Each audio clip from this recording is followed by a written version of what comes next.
Welcome, everybody, to the SNN Network Summer Virtual Event. I'm your host, Robert Kraft, and I'm really excited to introduce to you our next educational panel here at the event. This panel is titled The Rise of the Retail Investor, and moderating today's panel will be Cindy Broad from BTV. And with that, Cindy, please take it away. Well, hello, everybody. My name is Cindy Broad, and I'm the Vice President of Business Development at BTV.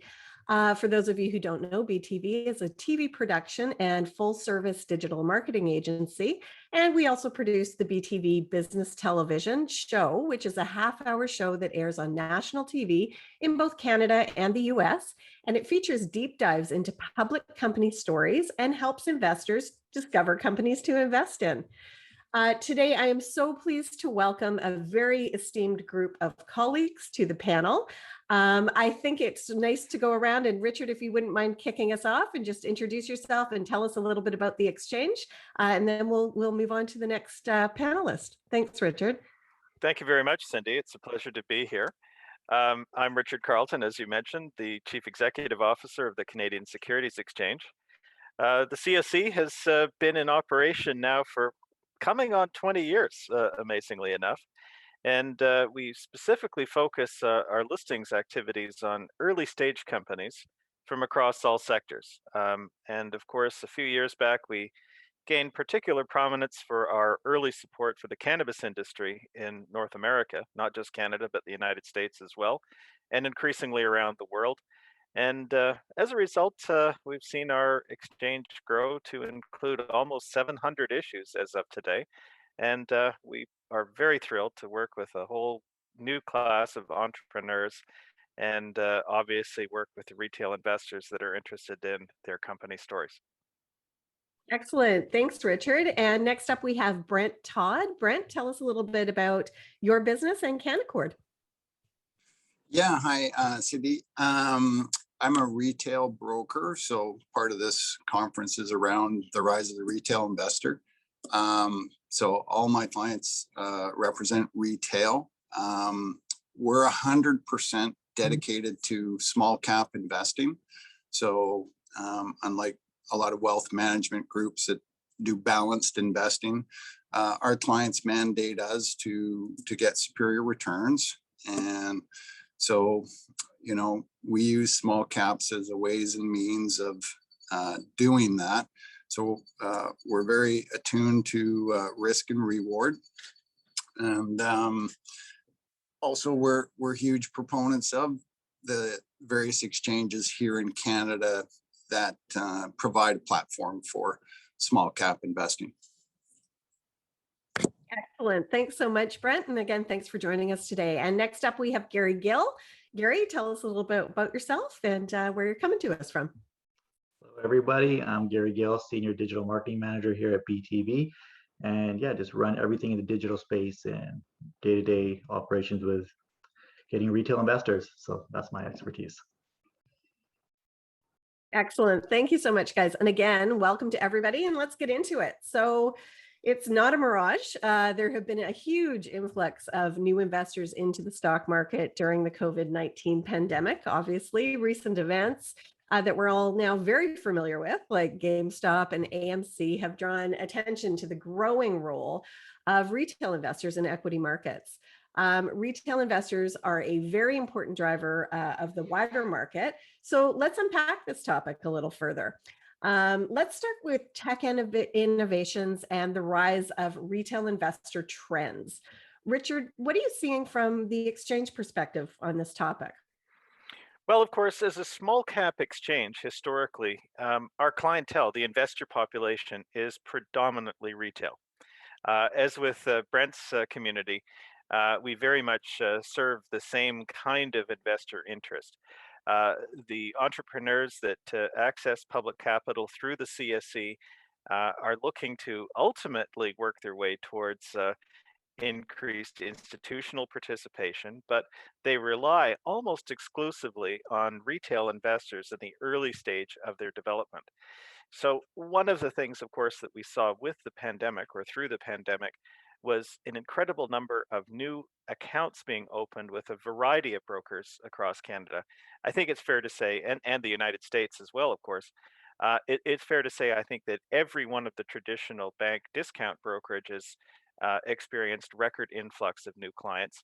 But in particular, we saw some of the upstarts, the disruptors in the space, the Wealth Simples and Quest Trades, again, report spectacular numbers in terms of new accounts opened. And we know that those investors are younger than the traditional retail investor in Canada. The demographics are showing us that the 20 to 40-year-old crowd, and I think Gary has some of the data to back this up, entered the markets for the first time over the last year and a half. And we know that their investing profile is a lot different than their parents. And maybe the risk appetite is higher, but they also have very definite beliefs about how they would like to put their investment dollars to work. Not necessarily buy the banks and collect the dividends for the rest of their lives. They'd like to see their investment dollars perhaps make a difference in improving the wellness, the lives of consumers who use the products and services that these companies are looking to provide. So we saw, as a result of all of this activity, a probably five-fold expansion, I think, at peak in terms of daily trading volumes on the CSE. Similar impact on other exchanges in North America. We also saw an enormous increase in the number of companies that were coming into the market to access capital, because not just the individual retail investors, but shall we call them the accredited investors, non-institutional, but say high net worth individual clients, able to participate in private placements and support new companies coming to the market in that way. So yeah, we have seen the market firing in all cylinders, whether it's the mining space. Cannabis continues to be strong. We see the new psychedelics area. Plant-based proteins obviously has been a big area. Really, the small cap space is pretty much firing on all cylinders, and thanks in large measure to the increased participation rates from the retail investors in Canada and the US. Interesting. What does that mean, do you think, Richard, to your issuers in particular? Like, what does that look like for them as far as this change and this new investor profile? How are you guys addressing that? Well, in some respects, it's not necessarily a change because, as I say, we're predominantly and have been a retail-oriented market. But we're dealing with, I think, a new and important class of investors who may not be traditional rocks, logs, oil and gas exploration type investors. They're more interested in, again, the profile of the companies. How are they making the world a better place? How are they improving the wellness, the health of people in Canada, the United States, and elsewhere? So it's very much a case that to engage with this new generation of investors, companies may have to rethink some of their traditional investor relations strategies, tactics, and communications. A press release on one of the old wire services isn't necessarily going to cut it. You're going to have to engage across a number of social media platforms, for example, because that's how many of these investors consume their news and information in those 244 character bytes, or how long is a TikTok video? I don't know, but at least I know there's something called TikTok. Right. But again, short bursts with video, with a message that really does that resonates with this community is absolutely critical. Definitely. And do you mind if I expound upon what Richard was mentioning, Cindy, Sure. just on sort of the behavior of these new retail investors? And maybe I'll focus a bit on organic plant-based proteins, because I think that's kind of a good thing. You'll get these new investors who are in this space now that they're passionate. They have a general interest in what they're investing. So it's not just an Excel spreadsheet. They they're interested in investing on one hand because it's in the news cycle and they're learning a lot about it, but they also have an interest in plant-based protein. So they'll be looking at companies that kind of are in that sector, right? So a lot of people have a misconception that these are fickle investors. They'll be gone after COVID is gone. They're not. They're in it for the long haul. It's a lifestyle thing. Same with a lot of these other sectors. So, you mentioned TikTok. So these investors are living on social media. That's where they're getting their news. And it's important for us at BTV and other kind of agencies to not talk down to these new investors, because first they're on a learning curve. They're learning about this, and technology allows them to get on these newer platforms like Wealthsimple and other ones, so they can invest that day. So, like having quality content is key. So it's up to us to educate the investor, make sure, because there is a lot of misinformation out there. So when they are on TikTok, Facebook, Twitter, it's giving them the tools that they need to make wise investing decisions. So when they are actively searching plant-based protein companies to invest in, they'll find a YouTube video where the expert and analysis breakdown of a specific company or that space, where they have easy, digestible 5 to sometimes 20-minute longer form content that they can get what they need. They're not talked down to. They're giving those tools, and then they can open up an app on their phone and then make a wise investing decision. And so that's kind of what we're seeing a lot on the digital side. So educating them on investment and how to invest wisely. And then when they're searching these specific topics or sectors that they're passionate about, giving them more information there as well. So. Great. Brent, you are very much our boots on the ground piece to this. You're dealing with investors every single day. You're obviously able to glean a vast amount of investor sentiment. So what are you seeing in your business, and what can you sort of let us know the direction that your business is taking at this point? Well, I think, we're seeing the effect that social media is having, and we tend to see retail investors now that are chasing big themes. We grew up in an era where we would look at an individual stock and look at its fundamentals and figure out if we wanted to invest in that company. I see investors nowadays, they don't look so much at the individual stock as they look, do I want to be in this theme of investment, whether that's plant-based protein, whether that's gaming, gambling stocks have done very well. Guys that are 25 years old and have a gaming site, they tend to look at those types of things. So you get a little bit of a herd mentality into these themes, and you definitely get a case where the tide starts to lift all boats. The only issue is in some cases, not all boats should be lifted.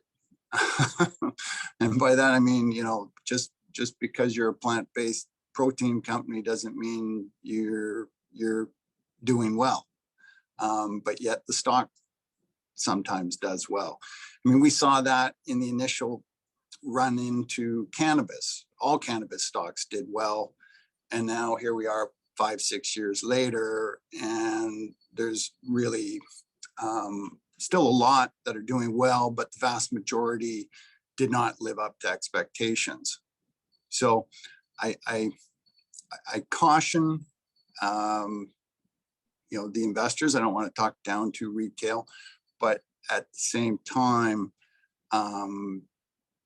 know when you're looking for a big theme or do a little digging on each individual company to make sure that they warrant your investment dollars. Definitely. I think that there's, well, we sort of touched on this a little bit, but there's definitely been an aligning of stakeholder purpose with their investment opportunities. So they're really looking for things that resonate with them, not just sort of for profit. So what are sort of categories that people are looking at? What are some themes? I know ESG is a big one. What does that mean? How can investors sort of look at those themes and analyze them appropriately? Richard, do you want to tackle that one? Yeah, it's ESG, of course, is an emerging way of looking at different companies. And one of the problems that investment professionals have at this point is that there are no standards for how you score companies' results on a ESG analysis. And I will say, somewhat skeptically, I guess, a number of these standards come out of the European markets, where they don't, in fact, have a lot of public companies in the extraction space, whether that's mining and oil and gas. And as a result, Canadian companies in those spaces tend not to score very well on the E portion of the ESG. So environmental, social, and governance are what the three letters stand for.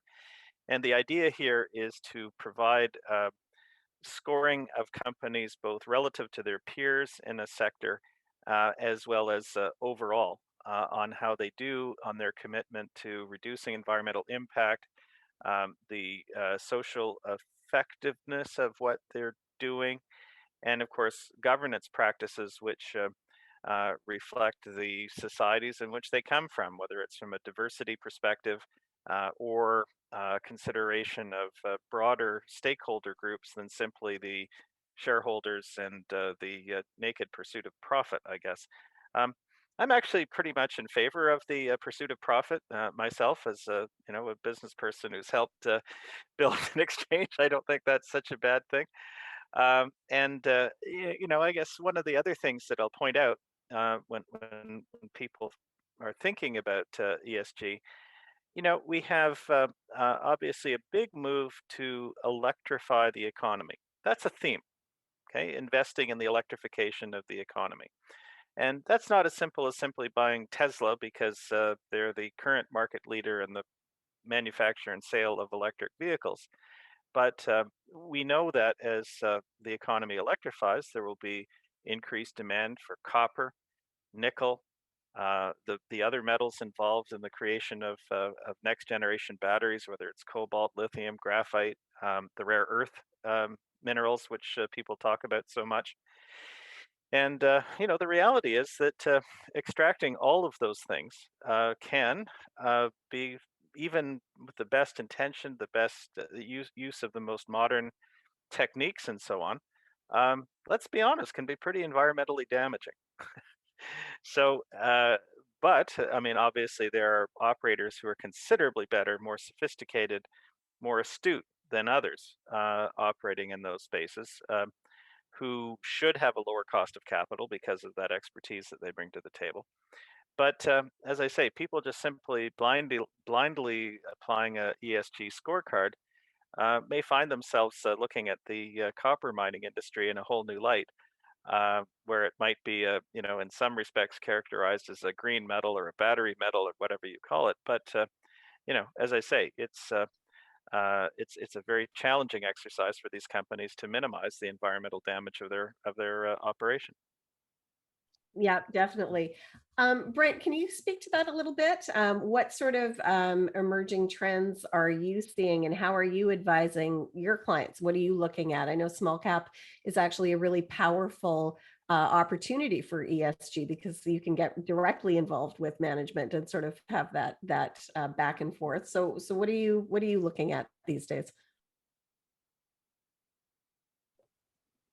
Yeah, we've had some good success in this space, and really we like the technology around the electrification of motor vehicles.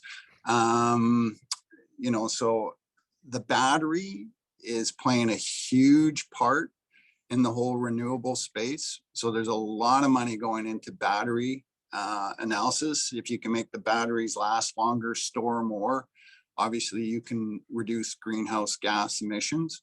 So there's a lot of great tech that's being brought forward. And if that technology does ultimately win out, I can tell you the rewards can be into the billions of dollars. We've seen a few companies that have gone from literally pennies to $1 billion market capitalization that have gotten into this space. Renewable natural gas is something that a couple of companies on our exchanges went from pennies to $10. So the whole climate change argument is extremely real, and even some of those companies did extremely well during the whole Trump era. Because as I always tell people, if 50% don't believe in climate change, that still means 50% do, and that's a big chunk of the world. So, and it's a big chunk of investment dollars going forward. So, any technology dealing with trying to reduce greenhouse gas emissions and help the electrification of vehicles is probably worth some of your investment dollars, in my estimation. Great. Gary, what are you seeing online? You're looking at investors doing research online. Yeah, What are some things that you're seeing? so I'll speak to that a little bit, because a major concern, I think Brent kind of touched on it as well, was people investing in themes and may not be doing the research and may not be making very wise investments. So online, what we're seeing is, over 2021 so far compared to 2020, our watch time has increased by 97%. Our view duration is up 31%. So not only are people watching these videos more, they're watching them for longer. And this isn't, some of this is dense material. These are experts in analysis breaking down each sector. These are BTV episodes. These are BTV features, company features, stocks to watch things. So we're at the end of the week, we recap. So this is quality content. And looking at this, these are new investors, mid-level investors, but it's usable for even the most experienced of investors. And the age spread is important too as well. So you're not just getting just 18 to 24. There's an even spread to 25 to 34, 35 to 44.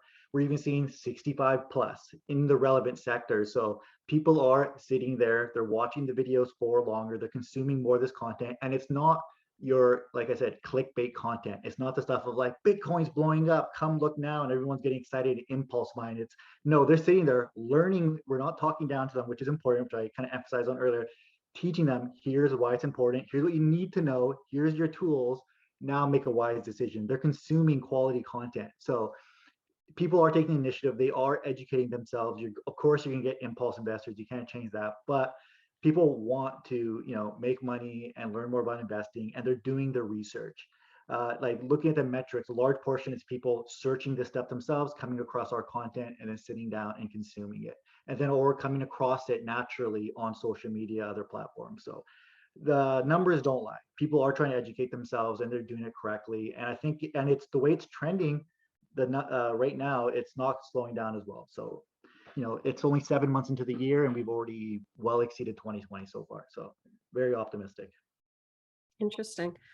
The recent the democratization, that is always a hard word for me to say. The democratization of stock markets is welcome. Obviously, it opens up investing to parts of society that have previously not had sort of meaningful exposure in the long-term growth provided by the stock markets. However, there are still some pretty significant factors of concern that I think we probably want to address here. What are your thoughts on this, Richard, around market regulation and consumer protection and that sort of area? Well, there have been some folks who have called for more regulation or increased regulation of retail participants in the marketplace.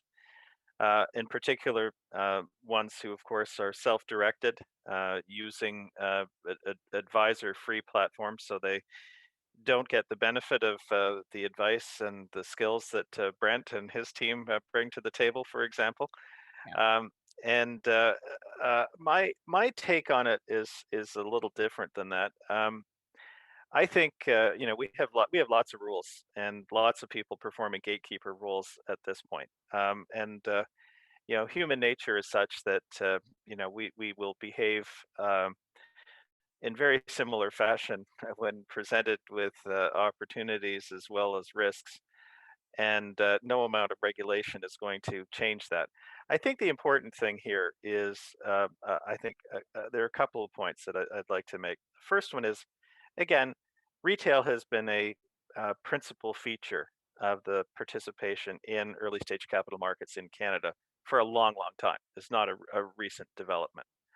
What's different is perhaps the scale of participation as well as the age cohorts who have joined the market over the last year and a half.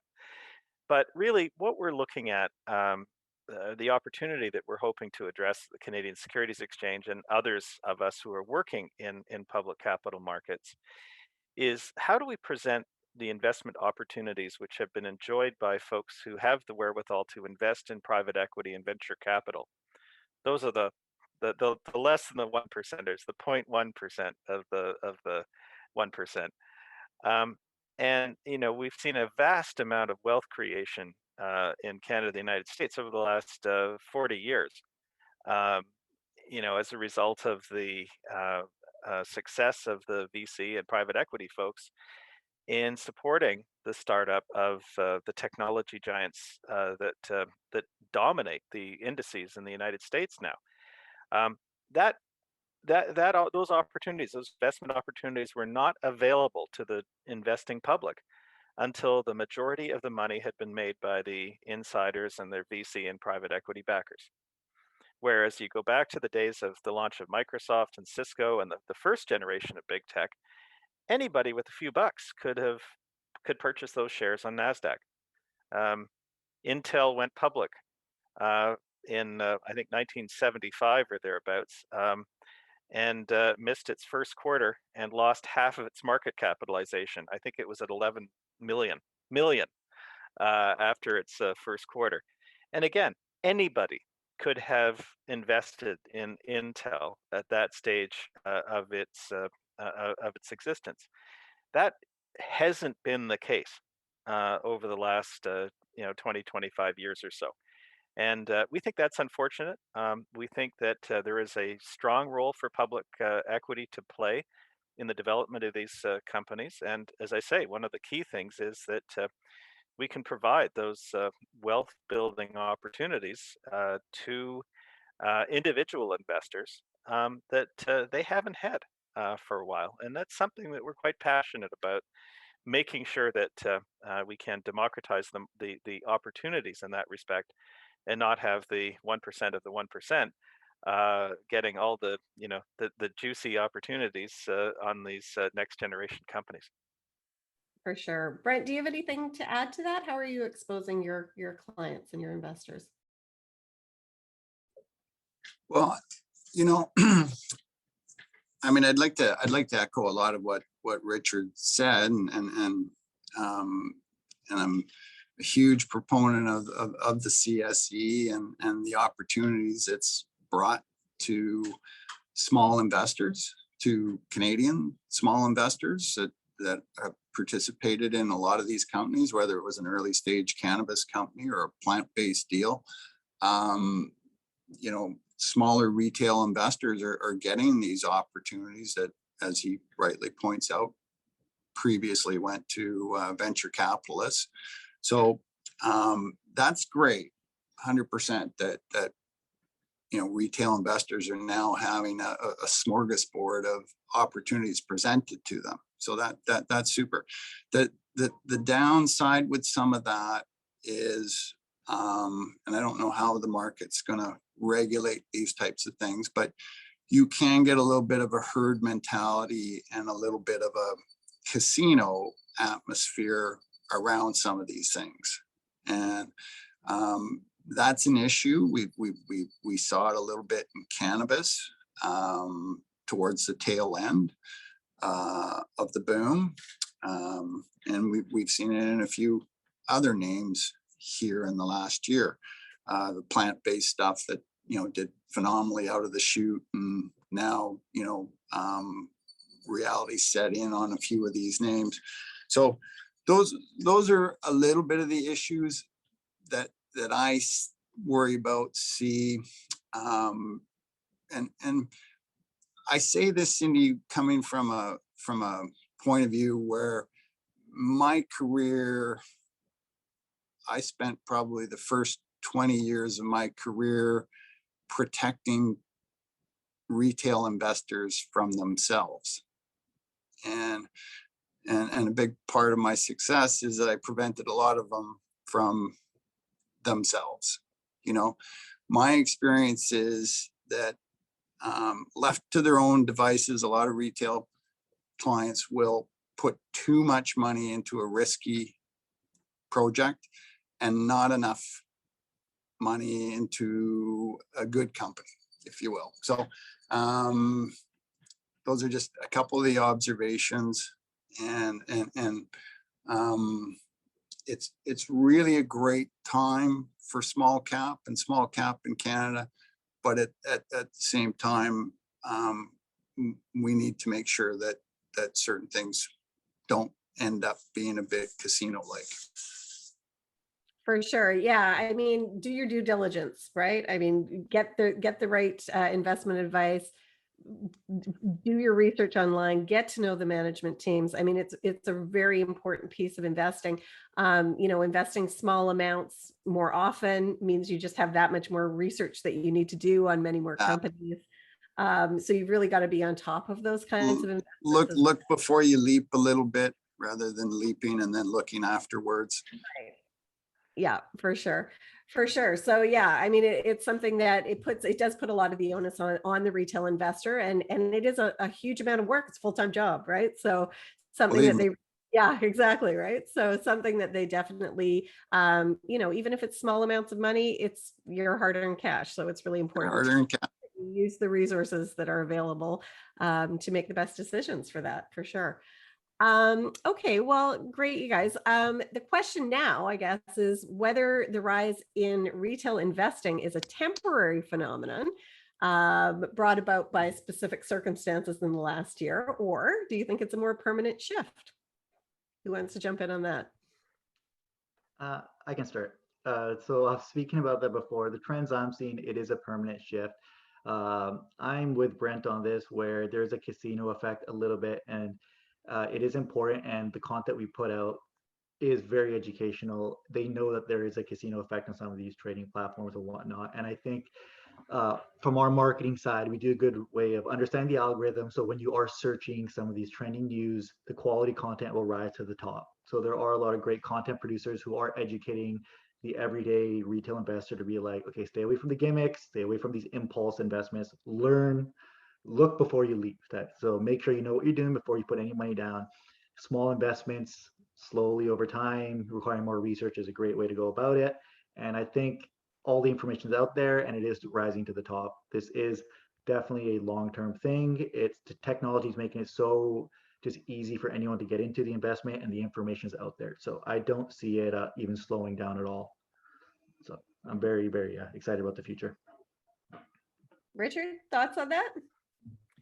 Yeah, one of the things that, and this is kind of deep inside baseball stuff, but I guess that's why people come to these conferences, isn't it? Many Canadian investors are aware that the U.S. discount brokers typically charge a zero commission, and it's really hard for folks like Brent and his people who provide years of experience and advice to protect investors from themselves as often as not, to operate when the commission is zero. And we've seen a spillover, as we do in so many cases, from the United States into Canada, where we've seen significant downward pressure on discount brokerage and retail commissions, to the point now where a few brokers are charging zero commission. And you really have to read the fine print to understand how they get paid for handling your orders. And so in the United States, it's pretty easy. Robinhood and their ilk, they sell their orders. They sell your orders to the wholesale brokers, Citadel and Virtu, and they get paid tens of millions of dollars a quarter for doing that. And in return, Citadel, Virtu, and the other wholesalers, they guarantee you, the investor, an inside price. So when you trade a U.S. stock, sometimes you get this weird 0.1 or 0.2 of a cent inside the quote. Well, that's where it's coming from. It's coming from the wholesaler, not on the exchange. And then the wholesaler then has to take on the risk of getting that position off their books in some way that is profitable for them. That practice is not permitted in Canada. Brokers cannot sell their orders to the wholesalers. So instead, what they're looking to do, and this became an enormous issue last year with the explosion of retail activity, there was huge cost pressure on the retail dealers, both discounters and folks, full service firms like Canaccord, where they saw their execution fees go through the roof. And so what they needed to do was figure out, how do I reduce the cost of execution, but comply with the rules? And so a number of the marketplaces have set up these very complicated structures where they have multiple books that have got different pricing mechanisms, all of which are designed to ensure that the broker gets paid for its client orders that are immediately marketable, and they also get paid for client orders that they post to a market that become marketable as the bid offer moves through the up and down. Now, again, I said I apologize. This is deep inside baseball in terms of No, how this is great. This is great. the markets work at one level. But what that means is that it facilitates, again, the provision of these zero commission fees in Canada. It turns that cost center into a profit center, or at least a source of revenue for the dealers. Now, on one hand, that's a good thing. On the other hand, it completely disrupts the existing business models that we have that provide for the kind of advice and wise hands to advise clients. It makes that activity significantly more difficult. The other thing is that these alternative venues, whether they're exchanges or ATSs, a lot of people don't have access to their data. So about half of the activity that takes place on the Toronto Stock Exchange, for example, takes place on other venues. And most people never see that. You can't go to your typical retail portal and see what the actual volume in the stock is that's listed on one of the major exchanges. It's happening really away from the eyes of the typical retail investor. And in fact, it's away from the eyes of a lot of professional investment professionals in Canada as well, to their frustration. It's a big issue for the issuers themselves, because they don't know what's going on in their stock in terms of daily volumes and who the buyers and who the sellers are and so on, unless they make the effort to secure the information from all of this multitude of venues that are currently operating in Canada. So again, lots of stuff to unpack there, but the upshot is really a couple-fold. One, it reduces the transparency of what's happening in the markets, all of this complexity. It certainly raises the costs for the dealers in many respects, having to navigate this more complicated set of plumbing that we've set up. But it does assure the continued existence and provision of zero commission fee structures for discount brokers in Canada. Wow. Well, thank you. That was great. I think from a retail investment perspective, you certainly shared a lot. Brent, do you have anything to add to that, or any comment on what Richard just put out there for us? No, I agree with the lack of transparency that's starting to develop around some of this, which is never a good thing. You want everything to be as transparent as possible, especially for someone like myself who gets paid to make decisions.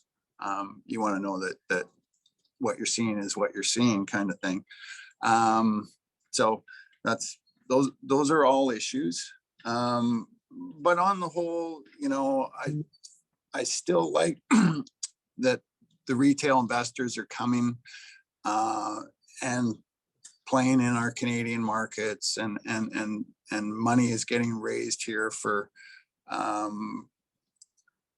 what I'm going to call 21st century ideas, technology and climate change. And, as little as 25 years ago, 90% of the money that was raised here was for mining and junior oil and gas companies.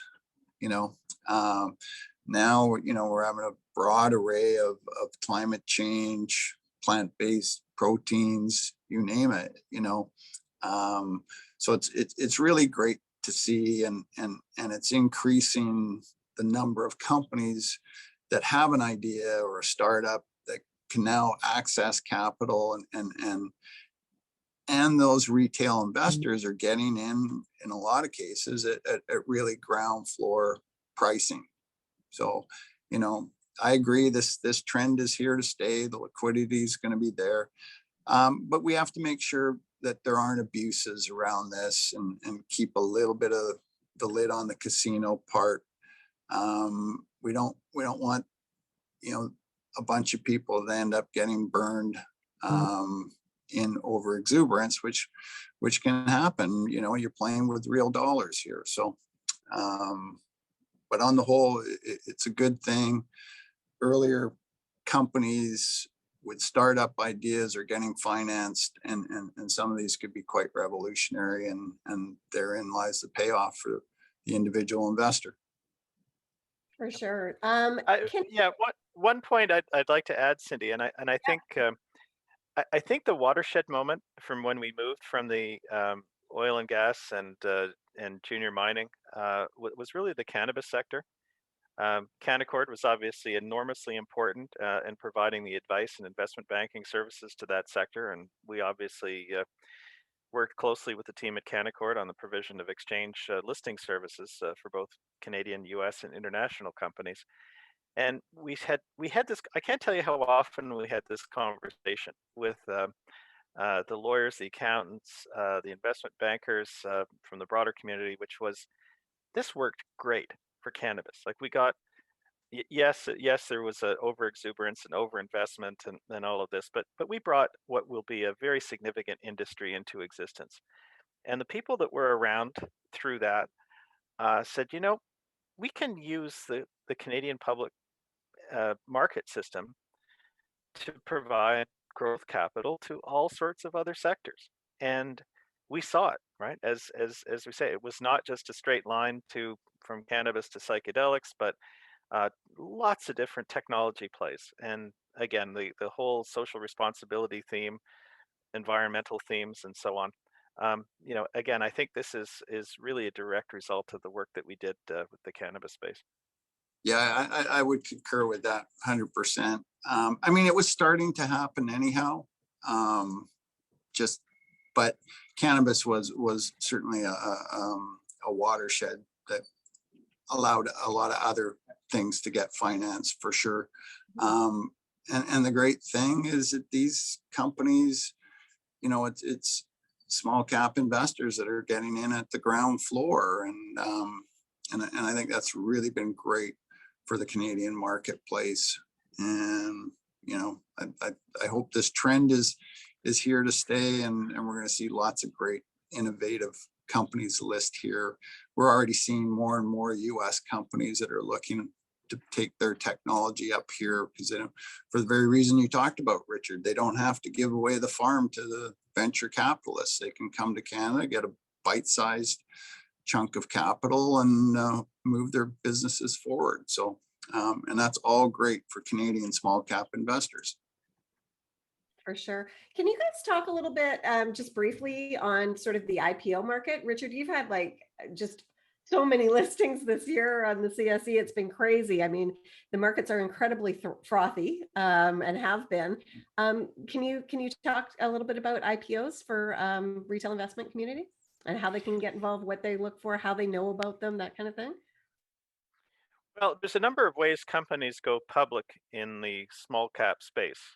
Traditionally, a reverse takeover of some kind, either into a defunct or shell company, or into a, dare I say, capital pool corporation, which is a product that's offered on another exchange in Canada. But we have seen more initial public offerings than ever before in the small cap space over the last couple of years. And we're certainly operating at record levels from that perspective. And I think the company founders and their advisors look at the benefit of a broader distribution into both a retail and institutional investor, in some cases population, that provides for better liquidity, better price discovery, and a commitment of the people who've actually backed the IPO to your story and to your management team. The reverse takeover, of course, you're inheriting a number of legacy shareholders from the old company. And they may be motivated sellers at the first sight of liquidity or price action in the stock. So it is a bit of an overhang. So we've seen a number of the independent dealers in Canada, led by Canaccord, use the IPO prospectus-backed deal with considerably greater frequency than in the recent past, for sure. Interesting. Brent, anything to add on the IPO markets? Yeah, I mean, the IPOs are great. And the other thing too, a lot of these come with, special warrants attached. So if the company does well, then the retail investor can really do well. And I would also hearken, the increase in liquidity over the last year for sure has led to a lot of secondary offerings. So not just IPOs, but companies that are already listed that are using the opportunity to cash up their treasury or pursue another opportunity. And again, being a broker that does a lot of secondary financings, those can be done at significant discounts to market.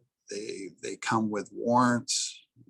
We did a deal with a company at 20 cents and it came with a 5-year 30-cent warrant, which is extraordinary.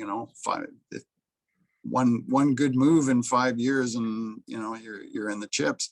So I would encourage retail investors to seek out those types of opportunities, both secondary financings and IPOs, and especially ones that can offer things like that with warrants. It's a great way to enhance your returns. And the other that's thing, absolutely. And sorry, I'll just add one other thing. The other thing to consider too, when you see these secondary financings or an IPO, these might be smallerish companies, but at least that they've raised 2, maybe 3 years worth of cash, so they're not going broke soon. And hopefully, whatever it is they're trying to do, they're successful at. But they generally have some sticking power because they've been financed.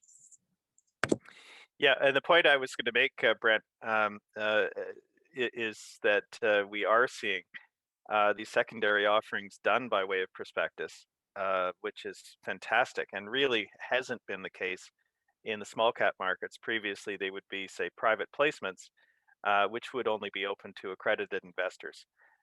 So again, as you say, something that retail investors should be very interested in looking at as an investment opportunity. For sure. And Gary, I think you can probably comment on that as far as digitally as well, what people are researching from your perspective too. Yeah, there's heavy engagement on people researching IPOs. So yeah, that's pretty straightforward from my end. Yeah. So typically they know what they're looking for or what sector they're looking for, and we just make sure that they can find it. Okay, so gentlemen, thanks so much. We're winding down on our time for the panel today. So maybe we can just get one final or one key takeaway for the investors that are tuned into the panel right now on the rise of the retail investor. Brent, can we start with you? Yeah, I think, the one key takeaway, I think, with the rise of the retail investor is that you're getting a lot more opportunities being brought to the market. The retail investors are looking at the things that are relevant in their lives and saying, we want to invest in these types of companies, rather than sort of being force-fed the 5 banks and 3 large oil companies that maybe their parents had to invest in. You're seeing an ever greater variety of companies, and a lot of these companies represent what is relevant to these retail people in their lives, what they're doing. So it's I think that trend is here to stay for sure. And I welcome it. You've seen a tremendous amount of variety and a lot of ground floor opportunities. So it's all good. Great. Gary, over to you. Yeah, my thing would just be to hammer home, do your research, make sure you know what you're doing before you actually make that investment. So find some quality investment news sources that you know you can trust, because there is a lot of misinformation. So make sure you do your research, you know what you're doing before you end up spending a penny. That would be my suggestion. Perfect. Thanks. And Richard, your takeaway for us to close us down here? Well, as I said at the outset, I don't think that the activity from the retail sector is any flash in the pan. This represents a permanent shift. And I think that the small cap markets in Canada are well positioned to provide growth capital to a wide variety of industry sectors. And I think that retail investors can look forward to some years of the opportunity to invest in a number of interesting technologies and companies that are looking to basically change the world for the better. Excellent. Thank you guys all so much for taking time out of your very busy schedules to join us here today. I just want to extend a big thank you to the panel for sharing your expertise and insights on the new trends and developments in the capital markets. You've left our investors today watching with some very valuable takeaways, and I can't thank you all enough. Thank you. And again, I'm Cindy Broad. I'm the Vice President of Business Development at BTV. And to discover more companies to invest in, follow the rest of the SNN conference, and you can also check out b-tv.com. Thanks so much, Robert, for the opportunity. And again, thank you, gentlemen, for joining me today. Thank you, Cindy. Thank you all so much for participating in our panel today, and we look forward to the next one. So thank you all. Thanks.